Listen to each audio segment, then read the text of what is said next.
giving like a signed shirt for a fan, whoever like and subscribe and comment this video on YouTube.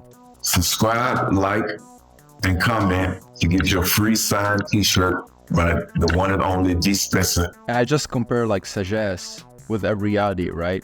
So Riyadi, they stick with the same foreigners all over the year. Sagesse, they change like Pierre Jackson at Thermojog. You have to stick with your players. Even if they're like up a little bit, that's great. But if they're down a little bit, that's okay too. This is fundamental. In the Arab world, they like to change foreigners at the end of the year. I think that messes up the chemistry.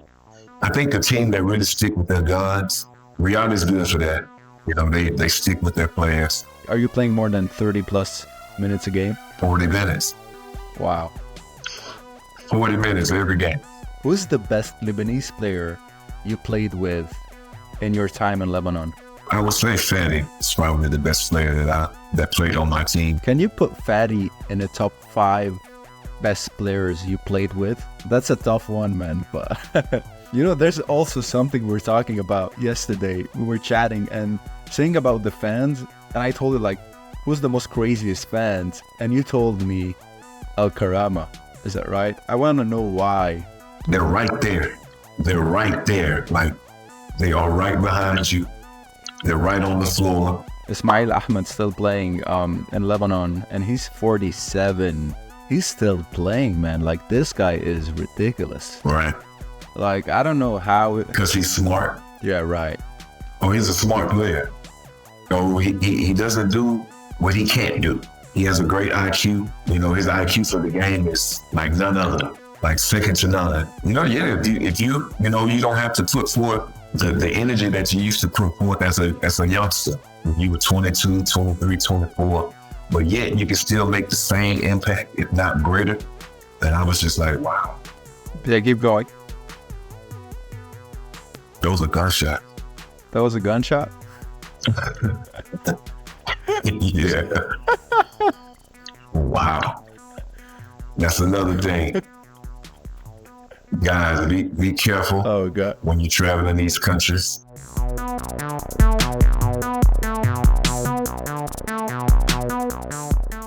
Dewarick Spencer, I'm so happy to have you today. I'm so excited for this one. I feel it will be a great one. You started playing in the NCAA Division 1 in the States. Then you started your career playing in France. You were like doing amazing there. You won the championship with Rouen. You also were the best scorer there. You won also the MVP foreigner player. You also played all over the world in Syria, Lebanon, Italy. I mean, you name it. I'm so happy to have you on the podcast. Welcome. Thanks, man. Thanks for having me. Great pleasure to be here.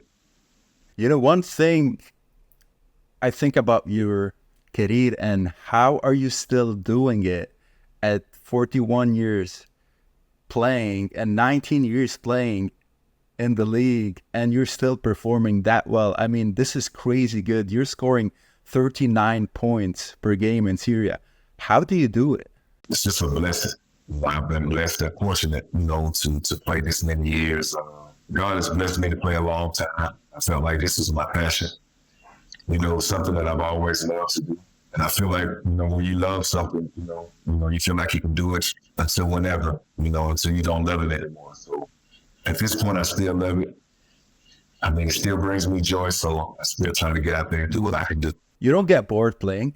No, I wouldn't say I get bored playing. I mean, as an athlete or pretty much with any job that you do, you don't want to go to work. But, the practices are what, you work for, to get to the game. And, the benefits come from the game. Right. So I was going back and reflecting. When you played in Lebanon, you played for Riyadi, you played with Sagesse, you played with champville, you played with Moutahed. And what makes you pick Riyadi over the other teams? Because, correct me if I'm wrong, you played 3 times with Riyadi and you joined the Lebanese league in 2013. Why is Riyadi better than the other clubs? Well, initially, I never knew anything about, playing in Asia or playing in the Arab world. I never knew anything about that. I just knew that it was a good adventure for me. It would be something new for my career. So, going to Lebanon first time, I never knew anything about Riyadi until I got there. When I got there, that's when I started to realize, okay, this is one of the better clubs, or if not the best club in Lebanon. And, as time progressed, you started to learn about other clubs. And fortunate I was able to play for a few clubs. But is it like management-wise or salary-wise, like Riyadi better than the other clubs? Yeah and no. I can say yes and no. Riyadi always had a reputation of, winning championships. So, the management has to be on par in order to win championships as a player. Our job is just to play basketball. So, when you have to worry about getting paid and the check being late and things of that nature, it makes it hard for you to kind of play basketball, with a clear mind or a clear conscience. So I've always given Riyadi that credit, that they only allow their players, or the players only focus on playing basketball. So that's the ultimate goal. And, I think this is why they win a lot, but not to take anything from any other clubs. When I was in Moutahed, I had a great, my experience was really great there. So, the management there was really great. Champville and Sagesse, I won't say anything bad about them. I don't have anything bad to say about them. It's just a little bit different from what I was used to. But overall, I have good remarks for the Lebanese league and the clubs there. When you talk about salaries being late and not paying you on time, have you experienced that in Lebanon? Because you were mentioning Riyadi, the management was on top of it. What about the other teams? I didn't really get to experience that there. I've heard stories and I've been told stories from other players, but fortunately I didn't get to experience that. I have experienced it in my career for sure, but Lebanon, no, I never really experienced not getting paid or anything like that. So I give them a really, really good remarks on that aspect of it as well. Well, that's great. That's great to hear. I mean, from a small country where the budget is not huge compared to European countries, they're on top of it. Maybe Riyadi is a bigger club than Champville and Moutahed at that time. But I think with Moutahed, you were scoring a lot too, and you were maybe the best scorer there, right? You had a crazy, amazing. Can you tell me a little bit about your experience there? Moutahed was amazing. I mean, like I say, the management was great. We had a great coach. Abbas was our coach. We worked really hard there, and he actually gave me the freedom to play the way I play, to do the things that I do.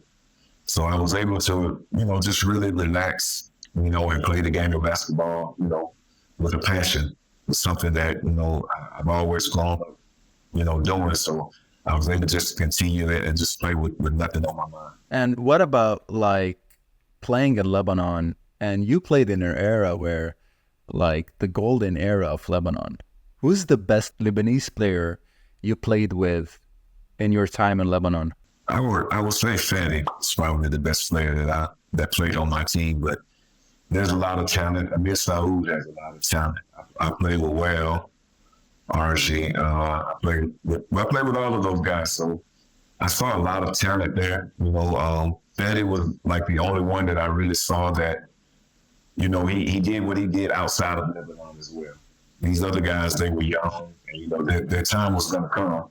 But at that time, they were still young, and they've grown into, Amir has grown to become the prince of Lebanon. Well is the new king. So, I saw these guys when they were younger. But the only one I really got to see outside of Lebanon was Fadi. Can you put Fadi in the top 5 best players you played with? Because you played in France, you played in EuroLeague. Do you consider Fadi in the top 5 players that you played with? Yeah, for whatever reason, I could definitely put him in my top 5, but then I would actually be leaving out some other guys as well. So I don't want to overstep any guys. I give credit where credit's due. If you put the work in and I've seen you play and you earn my respect playing basketball, then I give you that respect as well. But to narrow it down to a top 5, that's kind of hard. That's a chance that I don't think I can narrow it down to just a single 5. Right. So seeing Lebanon improving, and you were talking about and Amir, and like he's the prince right now. Well, he won the MVP in Asia. Like, how do you consider basketball back then versus basketball now? Like in the Fadil Khatib era and now basketball, how do you feel like basketball is improving in Lebanon or all over the world? Because, man, you played 19 years, so you're like, you saw the old ones and you see the new ones. Like, how's it different? Well, honestly, man, it differs a lot. Like, basketball has changed a lot. You know, in the golden years, you know, it was more about fundamentals, you know, teamwork, you know, trusting your teammate, just getting back to the fundamentals of the game. Today's era, there's more talent for sure, but I think in today's overall basketball aspect, the game is lacking a lot of IQ. Guys have all the talent in the world, but I don't think they have the IQ to really play the game the way it should be played.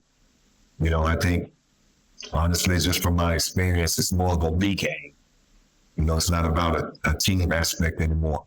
It's more of a league thing. You know, I give social media this blame, or I give them the credit for this. But you know, it's just you know, we're getting away from the fundamentals, boxing out, passing, rebounding, screens. You know, setting good screens, running the floor, spacing. You know, I think things of that nature is not what it used to be. But I can't take it away completely because there's so much talent now. The talent level is unbelievable. It's unbelievable the talent that these young guys have today. For me to be able to play 19 years, I just kept it fundamentally sound. You know, I just try to stay fundamental. I know I use my fundamentals that I could last for however long I wanted to play, you know, without having to, you know, jump over somebody or, you know, just be super duper athletic, because I think that runs out at a certain time in your career. You know, the athleticism runs out, and then, you know, I think you need brains after that. So you have to be able to think the game. That's what I think differs from today and in the golden era. That's a good way to put it. What do you mean by IQ? You said about like IQ. Can you like define it or give an example? Knowing your spots on the floor, not taking bad shots, creating a shot for someone else, making an extra pass, you know, running the lane to fill the lane so your other teammate can get a pass, you get an overshot, screen away from the ball, you know, misdirections, you know, things of that nature. I think those are really, really important. Boxing out, just things like that. I think those are important. I think guys today, they just have all the talent. You know, they work out on these talented moves, and, you know, and you get in the 5-on-5 setting, you know, you don't have so much time to use all of those moves. You know what I mean? So you have to rely on 2 dribbles, you know what I mean, to get your shot off. 3 dribbles. You know, I think today they're teaching these guys to dribble 7, 8 times before you really can take a shot. You know what I mean? And I'm not really into that. You know, if you get to your spot, you make a great play. You know, you make a play for someone else. You know, you make a play for yourself. You know, you get the easiest basket possible. You're helping on defense. You're talking on defense. You know, this is what I mean by IQ. And I think a lot of that is lacking today. But there's more talent than the golden era for sure. There's more talent, but they just lack a little bit of those fundamentals. Right. Yeah, absolutely. You know what? Before we move forward in the podcast, I want to also share something that happened yesterday. I mean, we wanted to do the podcast yesterday, but it's so funny because you mentioned about social media and how social media is impacting and all of that. And yesterday you told me like, hey, Ramzi, I don't have a pair of earphones that is working 100%. I don't have a computer or laptops working 100%. Like, see the difference between someone right now at the age of 20 and 25 who has like maybe like 3 phones, 4 laptops, I don't know, iPads all over the place. And now you're just like so humble. And people, if they're watching this on YouTube or listening to this podcast, I want them to know that you actually bought a pair of headphones and you got a laptop just to make this happen. So first, I want to, say thank you for that, and how humble and like true you are about this. And this is what we're lacking, I feel, right now. You know, I feel we're lacking that step of working extra, like giving extra, like believing in it. It's so easy. Yeah. It's just so easy. Social media makes everything so much easier. Post your highlights, and you can become famous overnight. And to me, it's all about the work. You know, do the work to become, what you're trying to become. So, we at home we call it like the young guys. They have, like I said, 2 or 3 phones, and they have all the gadgets that they need for the way life is today. But you don't use those gadgets for the things that you need to use them for. So you have all this information on the internet, and yet you don't use it for the information. It's just to look good. So with me, I've had all of that stuff. I still have it. But to me, it's all the same. My phone is the same as my laptop. My laptop is the same as my iPod. You know what I mean? So I don't feel like I need to carry all those things around with me 24/7. You know what I mean? It becomes a part of your life, and then you feel like you can't live without it when you don't have it around. You know what I mean? So I don't really need all that stuff. I'm a simple guy. If I have my phone and I was laughing with myself in a good way. I mean, I was wondering, like, you don't even have a pair of headphones that is working 100%, or a computer. You don't need that headphones with the best music when you warm up. This is when I see players, like, everyone has like a pair of headphones, the best headphones you can buy on earth, and putting music and being in the zone. And you're just like real. And hey, man, I don't have a pair of headphones. I feel this is like, yeah, I don't need it. I mean, I have all of those things. I have laptops and iPhones and iPads. I have multiple, but I just didn't see the purpose for all of them. You know what I mean? And it's just gonna come out with a new one next year. You're gonna need that one because you're gonna feel left behind. I don't want to feel like I'm left behind. So whatever I have that I'm using is for me. Everyone can update whenever they want to update, and as long as mine is working the same way it worked a year ago, I'm gonna continue to use the same one. Right. So, make the best out of it. I feel this is something like, just keep it simple. Keep it simple. I mean, you have this and you use your phone for one thing and enough. You don't need like all of those extra things that are happening, part of distraction. Yeah, that's a great way. I leave all of that stuff to my kids, man. Right, yeah. I let them have all of that. I was checking also when you played with Riyadi and champville, you were scoring like buzzer beater shots. They are ridiculous, crazy, nice shots at the end. And I remember like watching you, I think it was with champville, correct me if I'm wrong, you were not like doing your best at a time. Like you were not in your top level. Why do you feel like playing with champville back then, you were down a little bit, and how did you deal with it? There were a lot of things going on inside of that team. I will say I did my fair share. I did my fair share of things to not really, make things easier. But before I got there, they had 4 foreigners before I even got there. And then when I got there, we traded and got 4 more foreigners. So I saw a total of 10 foreigners, on one team. And I just felt like, if we're going to keep changing foreigners, the thing about that is the Arab in the Arab world, they love to change players. Me, I'm a traditional basketball player. I don't think your team can get better by changing a player. I think your team's going to get worse. This is just my opinion. You play all season with this guy or these 2 foreigners or these 2 guys. You play all season with them. You build this camaraderie. You guys gel together. You come together as a team. It takes a while to come together as a team. And most teams, they really don't come together until the end of the year. And this is the time when they want to change. So I think most teams really come together at the end. You've had time to know this person for 6 months, or know this player, know his tendencies, what he likes to do, what your coach likes his players to do, just as a team, to become one as a collective. I think this is what builds championships, and I just think in the Arab world, they like to change formulas at the end of the year. And, I think that messes up the chemistry with your team, because your team has to now learn. They have to now learn this new player that comes in. And if you get two players, they have to learn the two new players. So I think the team that really stick with their guns, Riyadi is good for that.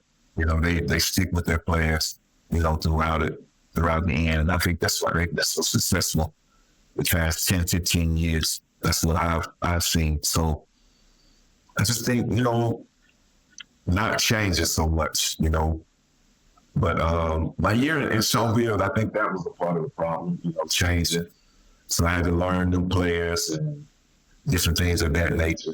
And we had a lot of guys on our team that really, really had a lot of talent, and they required a lot. So we had a lot of players that actually required the basketball. So it's hard to share that basketball with, 10 guys that really think they can score or they can't score.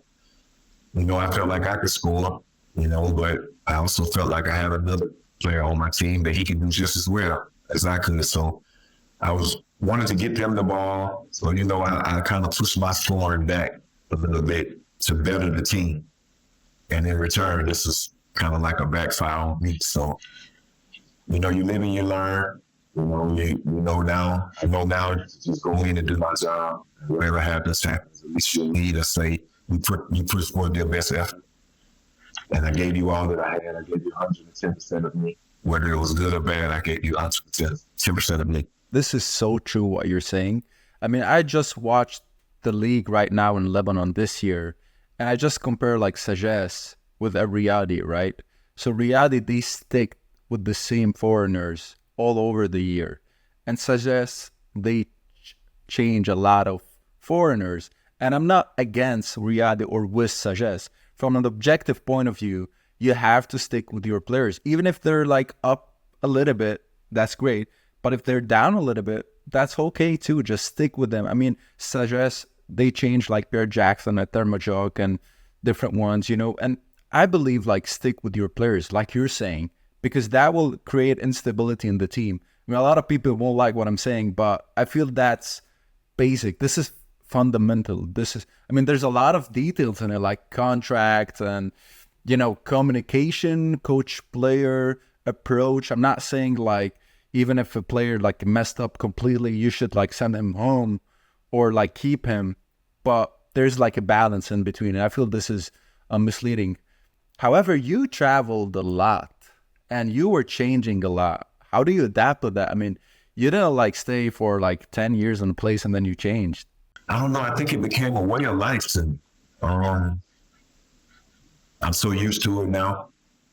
I've contemplated, I've actually contemplated retirement for the past 3-4 years now. But I find myself when I get home, I'm still going to the gym every day, working out like I play. And I'm telling myself I'm done. And, after a while, it just gets boring. Oh, so you get bored? I mean, I love the gym. Yeah, I get bored for sure. But it's like, okay, when they call you, it's like, okay, you can't say no. You know what I mean? Like, I've been doing this for so long that when I am home, if I don't have basketball, that's when I'm bored. That's when I'm most bored.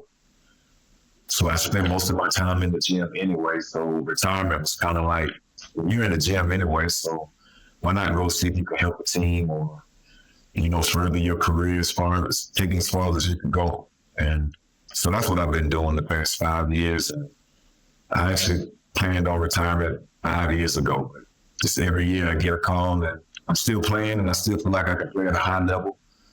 And the game is still easy to me. So as long as it's easy to me and my body's up to it, I'm okay. That's crazy good, man. That's inspirational. I mean, at 41, you're still playing pro. That's awesome. But it's funny because, of course, you know him. Ismael Ahmad still playing in Lebanon, and he's 47. He's still playing, man. Like, this guy is ridiculous. Right. Like, I don't know how. Because he's smart. Yeah, right. Oh, he's a smart player. He doesn't do what he can't do. You know what I mean? He has a great IQ. You know, his IQ for the game is like none other, like second to none. So, you know, yeah, if you you know, you don't have to put forth the energy that you used to put forth as a youngster when you were 22, 23, 24, but yet you can still make the same impact, if not greater, at an older age. For sure, why not play?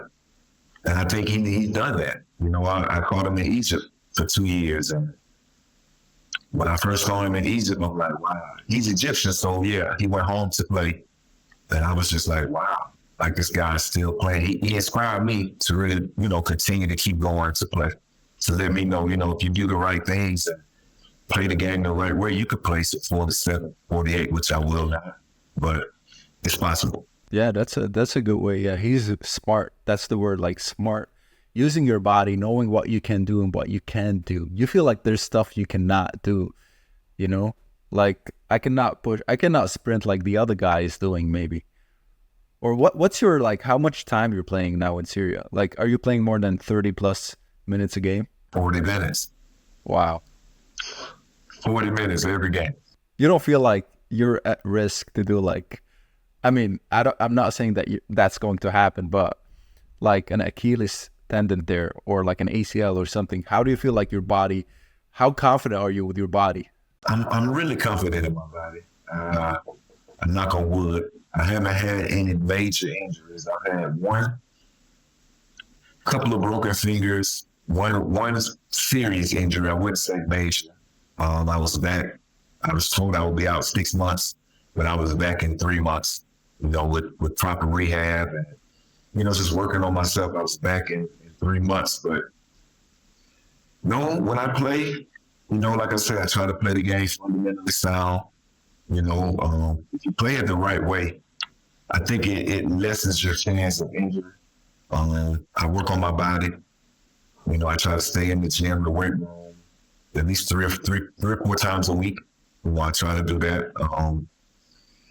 I try to get as much cardio as possible in, you know what I mean? A lot of calisthenics, things of this nature. And, you know, I just use that and play my game. Like, I'm not trying to dunk on anybody. You know what I mean? I don't want to get to the basket and it's just me and you, mono. No, I'm gonna take an alternate route. I'll give you a floater, or I stop and shoot my mid-range jumper, which I think is really lacking in the game of basketball. Mid-range jumper, so I use that a lot, which opens up a lot of other things for me in my game, which makes the game in return easier. So if I can just get to my spots, which I practice while I'm in the gym working on getting to my spots every day. So if I can just get to my spots, then the rest is history. The rest is muscle memory, repetition. It's like with anything else. Play a video game. You know, the first day you get that video game, you're terrible, you know? And after 3 months, you know, you're waiting on a new game because you've mastered that game. You don't have anything else to do with that game. Basketball is similar, except I can always learn something new within that game. Right, 100%. So I take that and move extra with it. I feel you play a lot of video games. Actually, when I was younger, I did. But now that I'm older, no, I don't play a lot of video games. I try to use different analogies. You know, I have a son. So I try to use different analogies, you know, that he will understand. And then I deal with kids a lot when I'm at home. So try to use different, you know, certain analogies that they will be familiar with, you know what I mean? So it won't just sound like I'm just another person in his ear. You know, as kids, you know, you're not kids. So I was the same way when I was a kid. So I try to give it to them in a way that they can understand. So me using that analogy as a video game was just, and I just think it's easier for people to understand that way. Because, you know, as an athlete, people really don't understand what goes into this and what it takes, you know, to get to this level and, you know, to sustain it. It takes all day gym, it takes preparation of your body, mental focus, you know, it just takes so much, you know, that everyone just looks at it like, oh, you play basketball. Oh, it must be fun. But you don't see the other 6-7 hours per day out here in the gym, you know, in order for you to say it's fun. Because if I wasn't playing, at a top level, then you wouldn't say it's fun. I really like how you said that it's something that you should be on the top level so people can see you. And if you're not on the top level, people cannot see you. And that's a very like society / image on how people see you and how do you actually see yourself on the field. And like, that's a great way to put it. From experience, I can tell that's an analogy that you developed with time. And that's actually really a really good one. I'm really a fan of that. Also, we were talking yesterday, chatting a little bit, and I want people to know about that, like how hard it is to play in Syria right now. And you were mentioning you went to Lebanon, right? And it was like a little bit scary to you. And I want to talk a little bit about this. Like, how does it feel playing in Syria, going to Lebanon with all of those stuff happening, in the countries and all of that? Well, like I said, I came to Lebanon in 2011. And, you hear the stories, but I wasn't big on like world history at that time. I only knew what I was taught in school. So everything else that I was told, I was oblivious to, and, just naive to what's really happening in the world. So, I was kind of nervous going to Lebanon the first year. But after being there for 2 weeks, it was like home. It felt like home. And I felt comfortable. The people treated me nice. You play a few games and you walk around the country, people know who you are. I think that was something that, was really intriguing for me. Let alone the whole country knows who you are. Every store that you go in, they know your name. It just shows the impact, that you have on people. And then, you meet people that you learn, like, okay, these are not the people that I was taught in school or what they show me in the media. They're not like this. So, you get a feel of your own. Like, I was able to get a feel of my own, be able to assess the situation on my own. And here we are 14, 13 years later. So I'm still in this area. So it's just one of those things. I enjoy it. I love Lebanon. Syria is a bit different. In what way? It's not so open. I think it's because maybe, the war that they had here a couple of years ago, 2 years ago, it affected, some living, the way they live from day to day today. So certain things that I'm accustomed to, they're not accustomed to, and, they don't do here, and that's okay too. I'm all about embracing different cultures and different ways of life. But, sometimes it is a bit different because all I do is go to practice 2 times a day and come home. And, you sit in a room all day long. Sometimes I want to get out and, just clear my mind from basketball. I think Lebanon is a great place to do this. You could always get away from basketball in Lebanon. And, when you come back to it, you're refreshed. You want to play again as opposed to every day just basketball. And, it makes it kind of hard to play this way, and then it kind of puts pressure on you to win. Certain players can handle it, certain athletes can handle it, certain guys can't, So I think coming to Syria is a real challenge for somebody that's not like used to traveling in this area or not knowing what to expect in this area. I think it's going to be really tough for them. I think any guys are at least going to Lebanon, they're going to love it. They're going to come back. That's just the 2 differences I see between Lebanon and Syria. Yeah, right.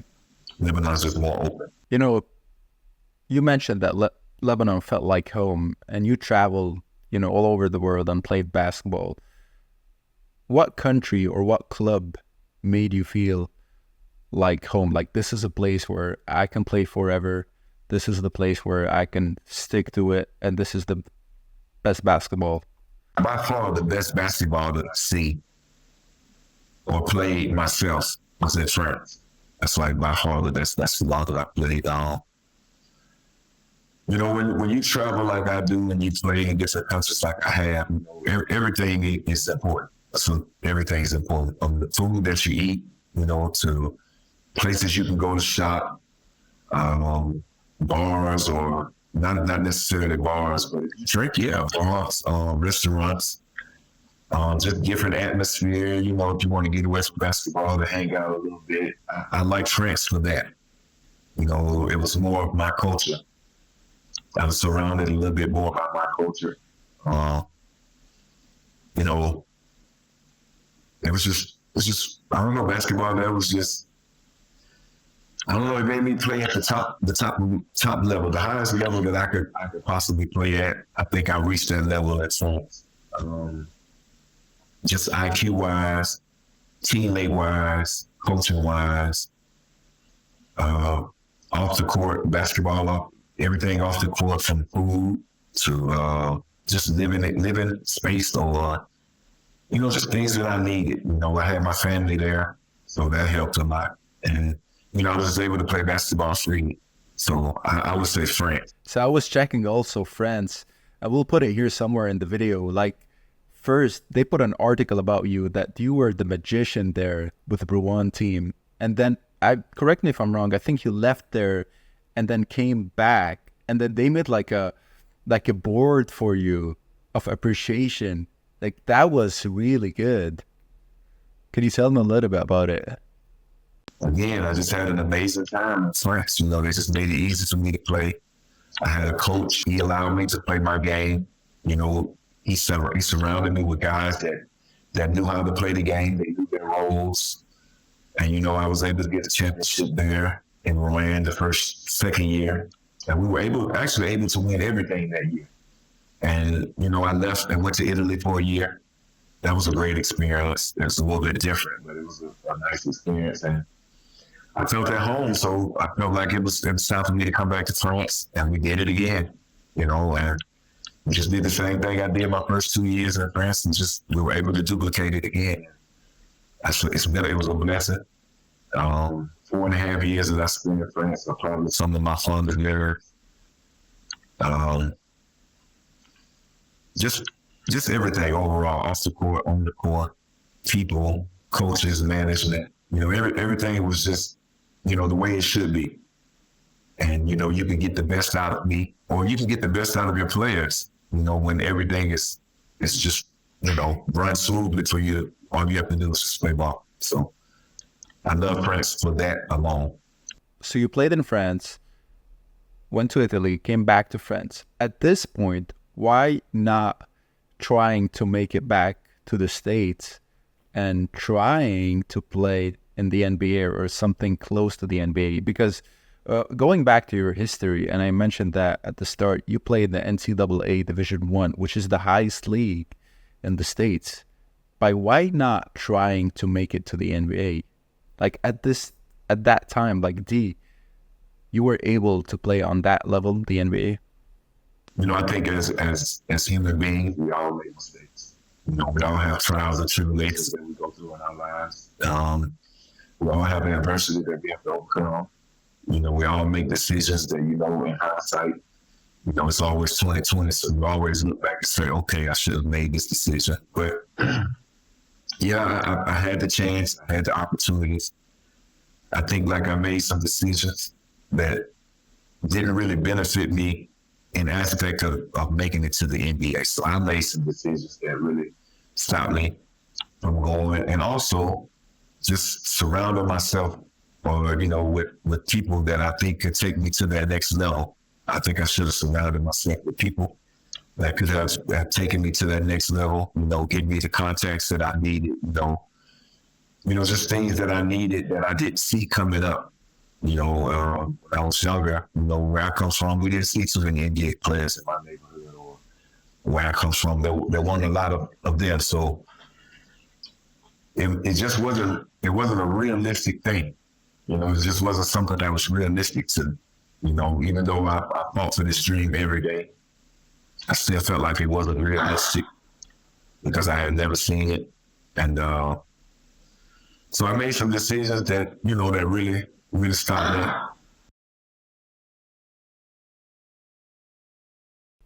Yeah, keep going. That was a gunshot. That was a gunshot? Yeah. Wow. That's another thing. Guys, be careful when you travel in these countries. But yeah, like I said, I made some decisions that really took me back a step or two. If I had the right guidance, I think I could have made this dream possible. Surrounded myself with people that like push me forward in that aspect of in the right direction of where I needed to be, because I didn't think the talent was anything that stopped me from getting there. You go home in the summers and you see these guys every day. You play against them every day, so it's just basketball at the end of the day. So I think making it to the NBA is about discipline and who you know. You were able to play in the NBA as a level-wise, not connections, not opportunities, not like how to make it. Like just your performance can be in the NBA. Easily. The game's different. You know, there's a different game in the NBA. You know, I think the NBA is about showmanship. You know, it's a business. So when you think about it in this aspect, the rules are different from Asia, from Europe. The rules are totally different. So being in Asia or just being in Europe, you know, they can stand in the paint. You know, they can stand inside the key and just wait on you to block your shot. You know, in the NBA, there is nobody in the paint. You have to be so close to your man at all times. You know what I mean? So it makes it kind of easier to score. So with talent, all you need is the talent and the work at the end of the day. So that's how I view the NBA. They have the best talent in the world, but the game's a little bit different. So yeah, that's a good way to put it. I mean, it's a business. I really like how you said it's a business. It is. It's like a huge company just working all over and different teams, different like conferences and all of that, different leagues. Like it's ridiculous when I go see a game and just see how much money they invested in basketball. Like not only like the players, like what's happening around. It's crazy. Like I really like the atmosphere and all of that, but there's so much money thrown on different stuff like here and there. Right. It's a lot of money. You can pay a guy $50 million a year. And you know, I was watching the All-Star game a couple of days ago. And I've been watching it for the past couple of years. And I'm just like, this is just not an All-Star game. You know what I mean? This is just not it. You know what I mean? When I was coming up, they actually competed with each other. You know, they wanted to win. And what I saw yesterday was just more like the way it goes down. I get it. I get it's for the kids. But we have a job to do at the end of the day. You know, we're competitive athletes at the end of the day. And, you know, if I come to an All-Star game, if I come to a game, I want to see you guys compete. I don't want to see you just dump easy points. I'm a basketball fan. I'm a fan of the game. So things that normal people don't see, I see very easily. You know, oh, how did he get this shot off? Or his footwork was just impeccable, but it looks regular to, you know, the untrained eye. You know, that shot looks regular, but to an athlete or a basketball player is like, wow. Like, if he can do that consistently, you know, I want to see those things in the game. I want to see you showcase your talent. You know, you made it there by showcasing your talent. So when you get to the All-Star game, I want to see you showcase this talent. Now, I get that, you know, guys don't want to get injured and things of that nature. I do get that. But again, it's basketball. You know, things like that happen. You know, that's why you sign a contract. So, you know, whether you get injured or not, you're still going to get paid. So if that's what you're looking at, you're still going to get your money. But I want to come see you play. So, which is why I got an opinion in the NBA game. Have you watched Kobe? I think it's a reel on Instagram. He was talking about the All-Star game, and he was saying, like, if you go to UCLA and watch a game, it's more intense than the NBA All-Star game. They play harder. They play harder. Yeah, he said that. Right. They play harder. Yeah. I've been to some pickup games with some NBA players. And we're playing in pickup games, and I'm like, bro, you play harder in the game. I didn't tell him that, but, you know, in my mind, I'm like, bro, you play harder out here than you do it in the season. You know, I don't know why. I don't know why that is. Maybe it's because they play an 82-game season. And I know how stressful that can be on the body. But again, I'm also an athlete that practice 2 times a day. You know what I mean? And we play 2 or 3 times a week sometimes. So for me, it's not an excuse, but I'll give them the benefit of the doubt. That, you play 82 games, you travel a lot. I've been there. In Europe, they don't care about any of that. If you have practice at 10, you should be there at 9, and you come back at 5, and then some coaches will practice in the morning or full practice the full game. This is a European coach. So I've seen it all. So, if I pay for $1,000 for an all-star ticket, I want to see you guys play. Absolutely, 100%. D, let's do some Q&As. We have 20 plus questions, so we'll try to make it fast and efficient. So the first question is by Sharbil. He's asking you, would you try to play and catch up with Ismael Ahmad? He's still playing at 47. Do you think you can do it? Nah, I don't think I'm gonna make it there. That's too far for me. I have a son. My son is 11 years old. I think I'll put this time into him. Just try to give him the knowledge, and catch him at an early age. So some of the mistakes I made not to get to the next level or to make it to the NBA, he won't make those same mistakes. So I want to give him the guidance that he needs to be successful. And I think the time is now. Good answer. The Kiki Way 4 is asking you, which season was the best in Lebanon? Can you say in one word, what year was your best and the team? Individually, 2014. If we're talking from an individual standpoint, 2014, 2015. I would say that would be my best year. And she's asking you, would you come back to Lebanon? Yeah, for sure. I was there a week ago. But to play, I wouldn't mind coming back to play. But, again, I'm 41. I'm almost 42 years old. So I don't think clubs are really looking for guys that are 42, 41, 40 years old, even 37, 38 years old. I don't think they're looking for us anymore. I'm fortunate to be able to get this job, and I'm still fortunate to be able to play at a high level. And I still feel like I can play. But if I was to get an offer, for sure I will come back. But I don't think that'll happen. And she's also asking you, what about coaching after retirement? That's the plan. That's definitely the plan. That's the next move. Me and my son first, coaching my son. So I want to coach my son's team, whatever team he plays on. I thought about doing some college coaching. I really want to get into college coaching. High school is not out of the picture as well, but the most important thing right now is my son and giving him the coach that he needs. Yeah, college league is great. I mean, I love it here in the States. Yeah, great basketball. Great basketball, yeah. Great. It's even more intense than the NBA. I don't know if you agree with me. For sure. No, I agree. I played. I know what it takes. Like, the coaches are on you. Like, for every little mistake that you make, they're on you. And that's on or off the court. And I think that helps you become a better human being. Not only a better human being, but a better basketball player. You need that experience, to know how tough things could actually get. And, the adversity that you're going to go through, the ups and downs that you're going to go through at college. And so when you get to the pros and they're paying you all of this money and you have this mental meltdown, you can deal with it instead of just going to spend your money to deal with it. You get what I'm saying? So I think that college experience is needed. Correct. Nail B is asking you, did you like it in Lebanon? But let's skip this question because Nail, we already answered that. Favorite player of the series you were in Lebanon?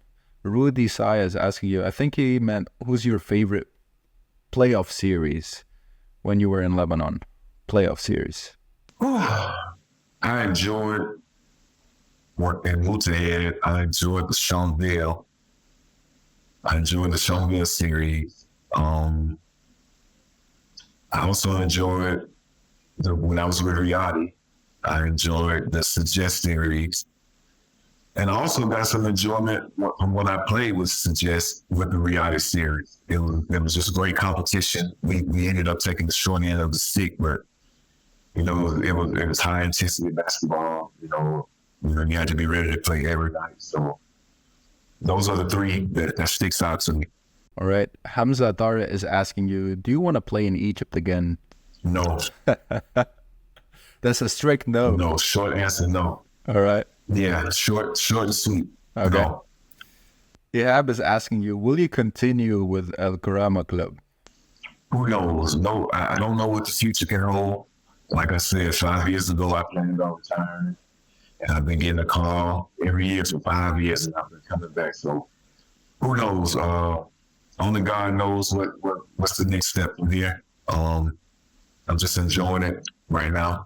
And I'm going to do everything I can do to try to bring a track championship to this club. And after that, we'll see.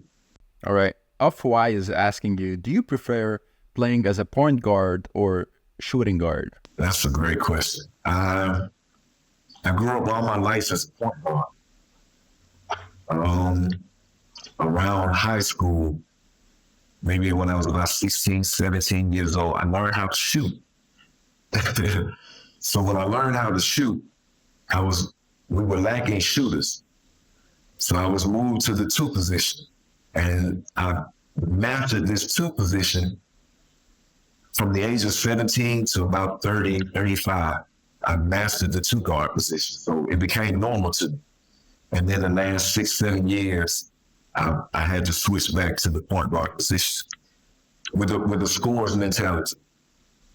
So some nights it's not easy. Some nights I feel like I'm in my mode. I feel like I'm a kid again when I'm out there as a point guard.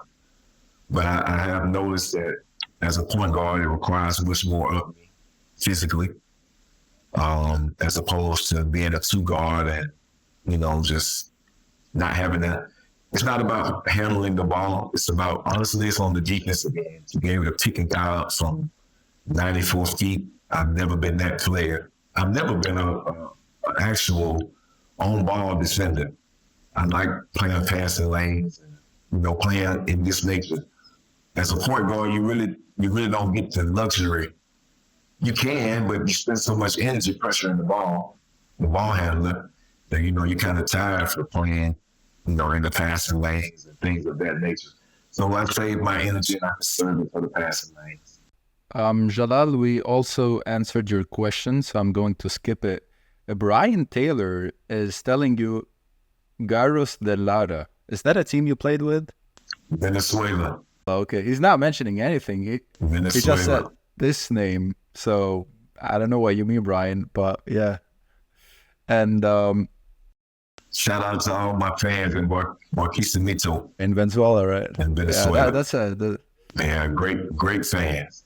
Great fan. There's also something we were talking about yesterday. We were chatting and saying about the fans, and I told you, who's the most craziest fans? And you told me Al Karama. Is that right? I want to know why. They're right there. They're right there. Most of the times when you're playing basketball, you have a court. You have places for the opposing team and for the bench, for the home team. And then, just behind them, you have, the fans. And it may be 8 to 10 feet behind. Sometimes in Al Karama, there is no feet. They are right behind you. They're right on the floor. If you go play your way, they're right there. You can hear everything. You can feel the passion that they have for the game. You can hear a few bad words here or there, but, it's all basketball. It's all fun and games. So I don't take it personal. It's actually a piece of the fuel to keep me going, to put me on my best game this night. So I look forward to it. That's a good one. Hamoudi Sebai is asking you, what is your favorite Syrian food? Syrian food and Lebanese food is similar. So I eat a lot of kebab and shish tawit. And what else? I eat a lot of those. I would say that would be my favorite. like the beef, she's tawouk. I'm not sure if that's how you say Exactly, it. right. You say it like you're Lebanese or Syrian, so it's 100%. I've been out here long enough, man. I should know. How's your Arabic? Straight. Not very good. Yeah, I can understand a little bit. I can understand what I need to understand, but for the most part, I'm just looking around when they speak, and I catch some words here and there. So H. Khalid is asking you, what's the strongest team you faced in Syria? That's a tough one. And I say this with all due respect to the Syrian league and the Syrian players and the Syrian coaches. This is no shade, just all respect. I think because of what the country has gone through, the past few years and with the war that they had here and everything, I think basketball suffered a little bit. So they're just now getting back into, the swing of basketball. They're trying to build basketball up to where it needs to be, or where they want it to be. So as far as the toughest team, I think the level from each team is the same, because we've lost some games that I didn't think we should lose. Easy games that I think we should lose, and we ended up losing. There's the games where I thought we should lose and we end up winning. Not because I want to lose, but because, they're number one in the league, they haven't lost a game, or they're number two in the league, they haven't lost a game. And, we're still trying to build and find ourselves together, so it's going to take some time. And we ended up winning the game. So, and then we have games where we come in and, you play with that cocky attitude and the team end up, beating you. So I've had a few nights like that. So I can't put one team above the next team, although there are rankings and, there is a ranking. As far as me, I've had to play a full season, which is just me being the foreigner. I was the only professional on my team. Every other club had two professionals. So, it was kind of difficult, to play against those teams with two professionals, even though we finished the league third. I think we could have been first. So I just think the level is continuous to climb. It's continuous to grow. I think in the next couple of years, or the next year or so, the level will increase. And in the next few years, you never know. You see Syria in the Asian Cup single qualifications, or who knows, maybe even the Olympics. I see Lebanon is fighting for the Olympics. So when I first got to Lebanon, it's pretty much the same way. And to see it after 10 years, 13 years is amazing where basketball is going, our path is long.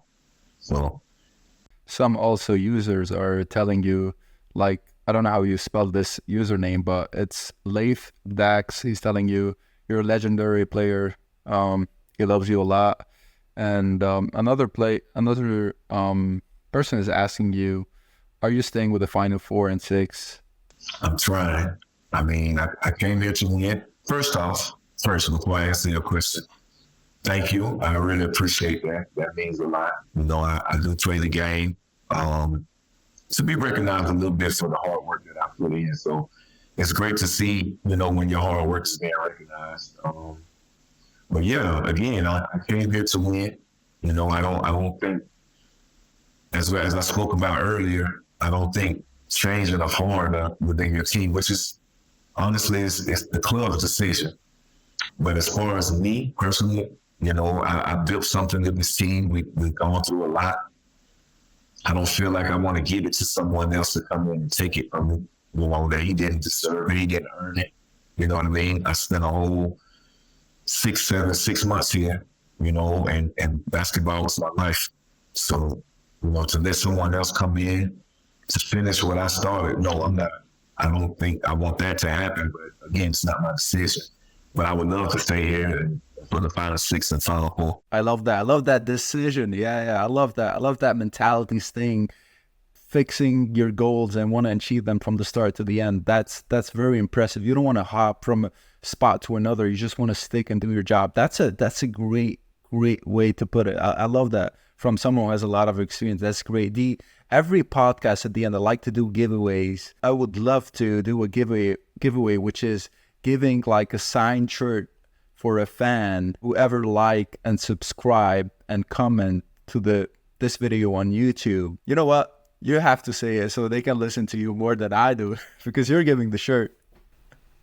Okay. Subscribe, like, and comment to get your free signed t-shirt by the one and only D. Spencer. And I hope you have a great day. Subscribe to the podcast. I love that, man. I love that. That's a great way. Good improvisation too, man. You have to start doing podcasts. I thought about it, man. I really have. I really thought about it. But you taught me something today. Someone asked me today, like, why he's not on the podcast? Like, we never saw him doing a podcast. I'm like, yeah, he has like a massive history. Like, if I was a guy in France, I would bring you from now to do a podcast. You know, it's like ridiculous why you're not on media. And this is how it is. I don't know. I need to jump back into the media, like the media thing of it. You know, I don't know. I just thought like it was getting, this is my personal opinion. I was just feeling like things were getting watered down. You know what I mean? As far as everybody's doing podcasts, you know, so it made it hard for me to go find the podcast that I really wanted to watch. You know what I mean? Because so many people were doing it.